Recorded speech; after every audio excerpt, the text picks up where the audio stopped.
নমস্কাৰ গাঁও চহৰ জিলাৰ খবৰলৈ স্বাগতম ষ্টুডিঅত মই পাপৰি আৰু প্ৰথমটো খবৰ উত্তৰাখণ্ডৰ চামলি জিলাত হঠাৎ ৰুষ্ট হৈ উঠিল প্ৰকৃতি হিমবা বিস্ফোৰণৰ ফলত জোচি মঠত সৃষ্টি হয় প্ৰলয়ংকাৰী বানৰ প্ৰচণ্ড গতিৰে নামি আহে অলকানন্দা আৰু ধলি গংগা নদীৰ ঢলে উটুৱাই নিলে ১.৫ শতাধিক লোকক ইতিমধ্যে উদ্ধাৰ হৈছে ৮জন লোকৰ মৃতদেহ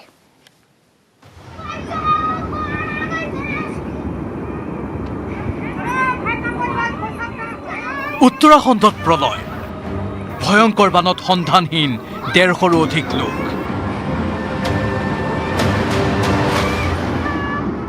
হিমালয়ৰ পাৰ্বত্য অঞ্চলৰ ৰাজ্য উত্তৰাখণ্ডৰ চামলি জিলাৰ জোচিমঠত হিমবাহ বিস্ফোৰণৰ ফলত সৃষ্টি হ'ল ভয়ংকৰ পৰিস্থিতি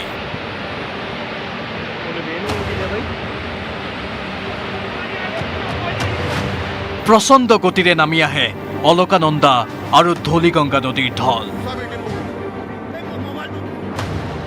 উটুৱাই নিয়ে নদীৰ পাৰ্শ্বৱৰ্তী অঞ্চলৰ বহু বাসগৃহ ক্ষতি সাধন কৰে ঋষিগংগা শক্তি প্ৰকল্পৰো উটুৱাই নিলে শক্তি প্ৰকল্পটোত কৰ্মৰত বহুকেইজন শ্ৰমিকক ধলিগংগা নদীৰ সমীপৰ জিলাসমূহত জাৰি কৰা হয় হাই এলাৰ্ট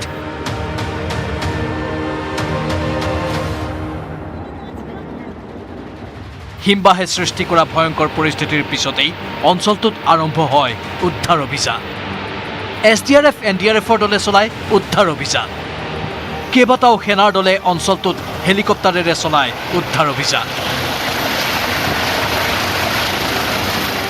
চামলি জিলাৰ টপুবনত চলিছে এই উদ্ধাৰ অভিযান ITBPৰ জোৱান দুটা চিকিৎসা সেৱাৰ দল আৰু অভিযন্তাৰ দলো সংগী হয় উদ্ধাৰ অভিযানৰ বৰ্তমানলৈ ৩জনকৈ লোকৰ মৃতদেহ উদ্ধাৰ কৰা হৈছে বিভিন্ন স্থানত আবদ্ধ হৈ থকা প্ৰায় ২০জন লোকক উদ্ধাৰ কৰে উদ্ধাৰ অভিযান চলোৱা দলে এতিয়াও শতাধিক লোক সন্ধানহীন হৈ থকাৰ সন্দেহ কৰা হৈছে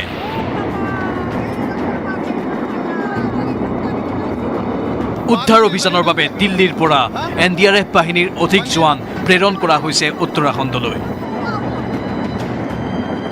অসম বংগৰ ভ্ৰমণৰ মাজতে উত্তৰাখণ্ডৰ ধ্বংসলীলা সন্দৰ্ভত ৰাজ্যখনৰ মুখ্যমন্ত্ৰীৰে বাৰ্তালাপ কৰিলে প্ৰধানমন্ত্ৰী মোদীয়ে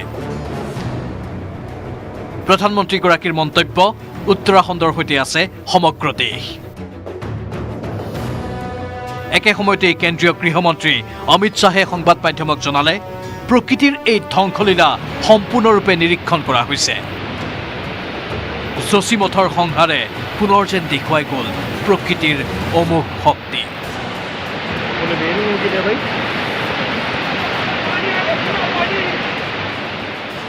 news desk news 18 Assam north east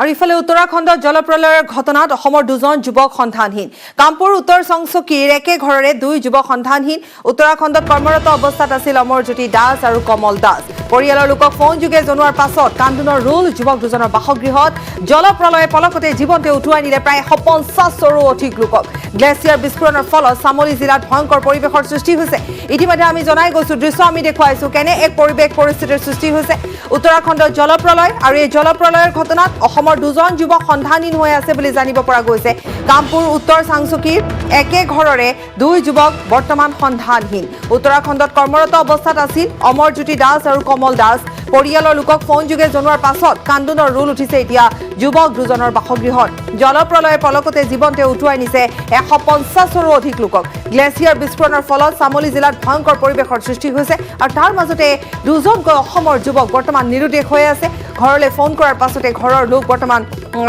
কান্দুনৰ rule উঠিছে ঘৰত চিন্তান্বিত হৈ পৰিছে সকলো গাঁওবাসীও চিন্তান্বিত হৈ পৰিছে কাৰণ 2জনকৈ অসমৰ যুৱক তাকো একে ঘৰৰে 2জন যুৱক সন্ধানহীন অৱস্থাত আছে আমি আন এটা দৃশ্য দেখুৱাইছো কেনে এটা পৰিস্থিতিৰ সৃষ্টি হৈছে কেনে ধৰণৰ ঘটনাৰ সৃষ্টি হৈছে সেয়া আমি দেখুৱাইছো এক প্ৰলয় আৰু তাৰ মাজত একে ঘৰৰে 2জন যুৱক কামপুৰৰ 2জন যুৱক যিহেতু তাত কৰ্মৰত অৱস্থাত আছিল গতিকে তেওঁলোক বৰ্তমান নিৰুদ্দেশ হৈ আছে তাকে লৈ ঘৰলৈ ফোন কৰাৰ পাছতে ঘৰত এতিয়া এক দেখিবলৈ পোৱা গৈছে এক অবৰ্ণনীয় পৰিৱেশৰ সৃষ্টি হৈছে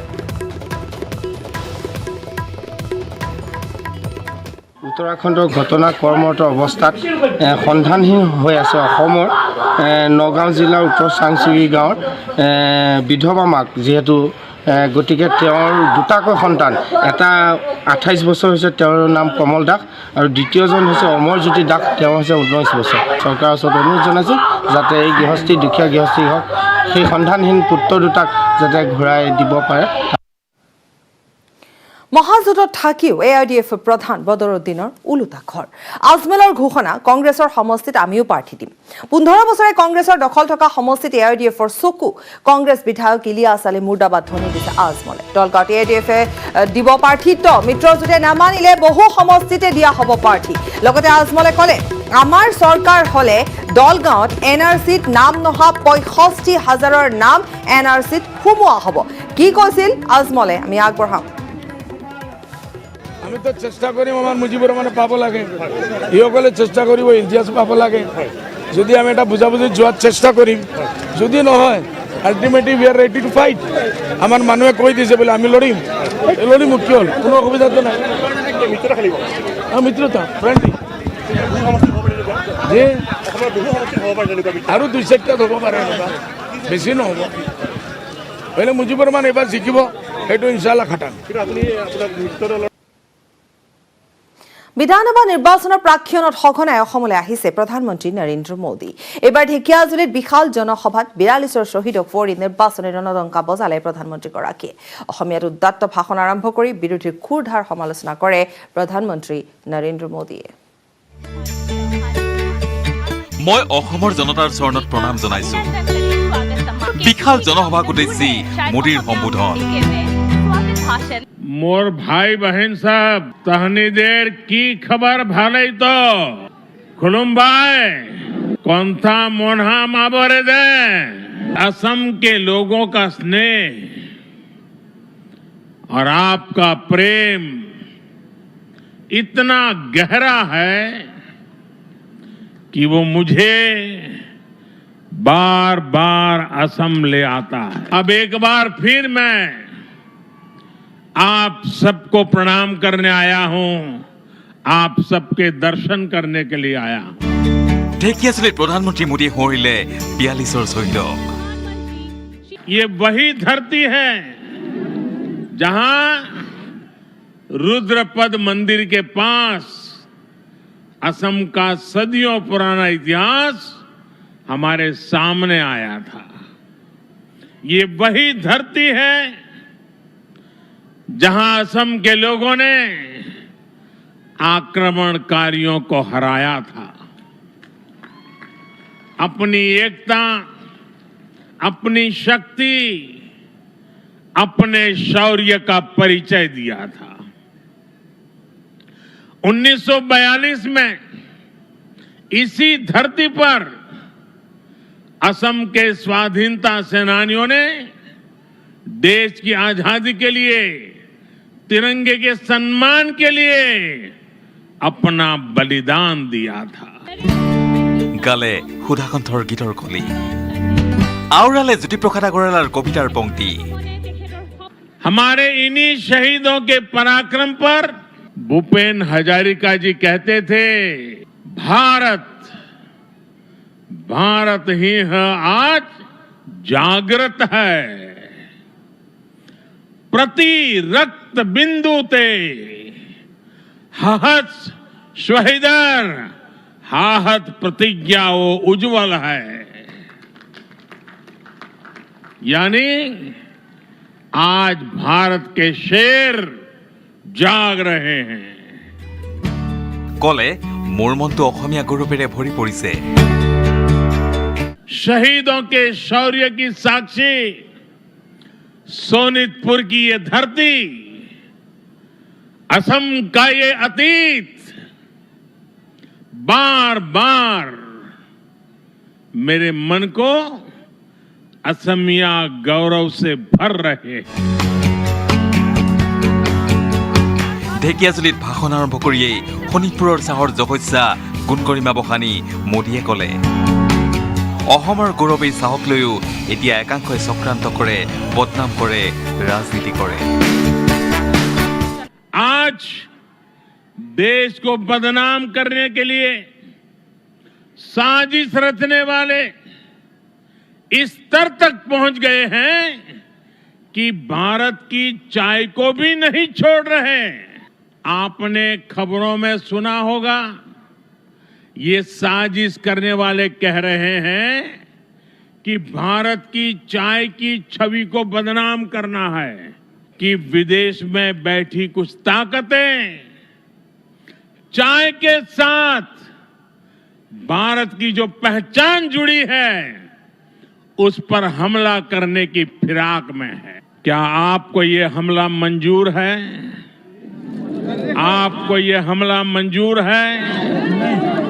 इस हमले के बाद चुप रहने वाले लोग मंजूर है आपको? 3 লক্ষাধিক জনতাৰ সমাৱেশতা ঢেকিয়াজুলিৰ জনসভাত প্ৰধানমন্ত্ৰী নৰেন্দ্ৰ মোদীয়ে স্থাপন কৰিলে বিশ্বনাথ চাৰিআলি আৰু চৰাইদেউত স্থাপন হ'বলগীয়া চিকিৎসা মহাবিদ্যালয়ৰ আধাৰশিলা। এই সভাতেই প্ৰধানমন্ত্ৰীৰ ঘোষণা, অসমত পুনৰ বিজেপিৰ চৰকাৰ আহিলে মাতৃভাষাতেই আৰম্ভ হ'ব মেডিকেল আৰু ইঞ্জিনিয়াৰিঙৰ পাঠদান। क्या असमिया भाषा में पढ़कर के कोई अच्छा डॉक्टर नहीं बन सकता है क्या? आजादी के 75 साल होने आए और इसलिए चुनाव के बाद जब नई सरकार बनेगी असम में, मैं यहां असम के लोगों की तरफ से आपको वादा करता हूं कि असम में भी एक मेडिकल कॉलेज स्थानीय भाषा में हम शुरू करेंगे, एक टेक्निकल कॉलेज स्थानीय भाषा में शुरू करेंगे और धीरे धीरे ये बढ़ेगा, कोई रोक नहीं पाएगा उसको। ইয়াৰ সমান্তৰালভাৱে 5,000 কোটি টকীয়া অসমমালা আঁচনি মুকলি কৰি অসমবাসীক অভিনন্দন জনায় প্ৰধানমন্ত্ৰী মোদীয়ে। आज भारत माला प्रोजेक्ट की तर्ज पर असम के लिए असम माला की शुरुआत की गई है। अगले 15 सालों में असम में चौड़े हाईवेज का जाल हो, यहां के सभी गांव मुख्य सड़कों से जुड़े, यहां की सड़कें देश के बड़े शहरों तक आधुनिक हो। असम माला प्रोजेक्ट आपके सपनों को पूरा करेगा, आपका सामर्थ्य बढ़ाएगा। পষেকটোৰ ভিতৰতে দ্বিতীয়বাৰৰ বাবে অসমলৈ অহা প্ৰধানমন্ত্ৰী মোদী পুৱা 11:40 ঢেকিয়াজুলিৰ ভূতপাৰাত হেলিকপ্টাৰযোগে উপস্থিত হয়। মুখ্যমন্ত্ৰী সোণোৱাল আৰু মন্ত্ৰী হিমন্ত বিশ্ব শৰ্মাই তেজপুৰৰ হালনি বিমানবন্দৰৰ পৰা আদৰি আনে প্ৰধানমন্ত্ৰীগৰাকী। ৰাজু বৰুৱাৰ সহযোগত bureau report, news 18 Assam north east. খবৰ আৰু আছে, সময় বিৰতি।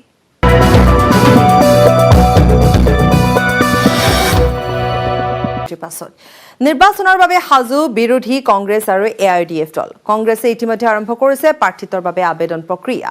ইফালে এআইডিএফ দলেও মিত্ৰতাত থাকিয়ে আৰম্ভ কৰিছে নিৰ্বাচনৰ কুচকাৱাজ।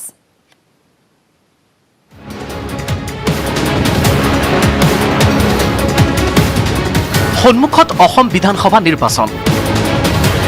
নিৰ্বাচনৰ বাবে সাজু হৈছে বিৰোধী দল কংগ্ৰেছ আৰু এআইইউডিএফ। ৰাজ্যৰ প্ৰধান বিৰোধী দল কংগ্ৰেছে ইতিমধ্যে আৰম্ভ কৰিছে প্ৰাৰ্থিত্বৰ বাবে আবেদন প্ৰক্ৰিয়া। টিকটৰ বাবে আবেদনকাৰীয়ে ভিৰ কৰিছে ৰাজীৱ ভৱনত। 40,000 মাচুল দি সমষ্টিত প্ৰাৰ্থিত্বৰ বাবে আবেদন কৰিছে বিভিন্নজন। 10 ফেব্ৰুৱাৰীলৈ আবেদনৰ সময়সীমা বান্ধি দিয়া হৈছে। এই পৰ্যন্ত 70 গৰাকীয়ে টিকট বিচাৰিছে। টিকটৰ বাবে আবেদন জনোৱাসকলৰ ভিতৰত অন্যতম প্ৰাক্তন মন্ত্ৰী নীলমণি সেনডেকা, সিদ্দিক আহমেদ, বসন্ত দাস, ৱাজেদ আলী চৌধুৰীকে ধৰি বিভিন্নজন। প্ৰাৰ্থিত্ব প্ৰয়াসীসকলৰ পৰা আমি কাগজ লৈ আছোঁ, তেওঁলোকৰ এপ্লিকেশ্যনবিলাক লৈ আছোঁ।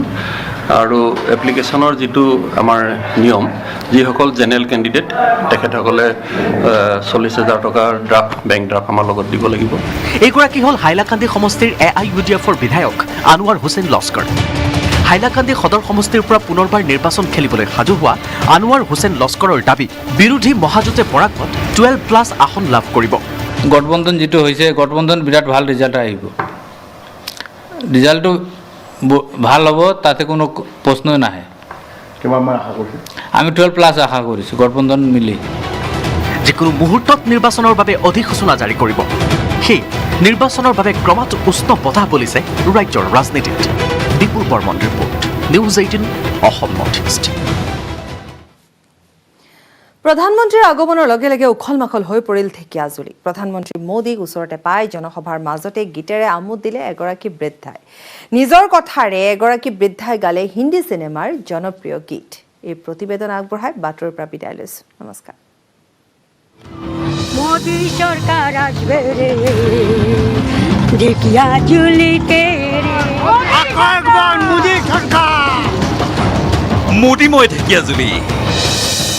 वादा करो नहीं करो मेरा साथ जहाँ तुम हो वहाँ मैं भी हो मोदी सरकार আসিছে ঢেকিয়াজুলি রে जहाँ मोदी वहाँ मैं भी हूँ মোদীক চাবলৈ আমি ইমান দূৰৰ পৰা আহিছোঁ। ৰাতিপুৱাই আমি তাক চাম যে মোদী একটা ভগৱান তুলনা বুলি মই কওঁ।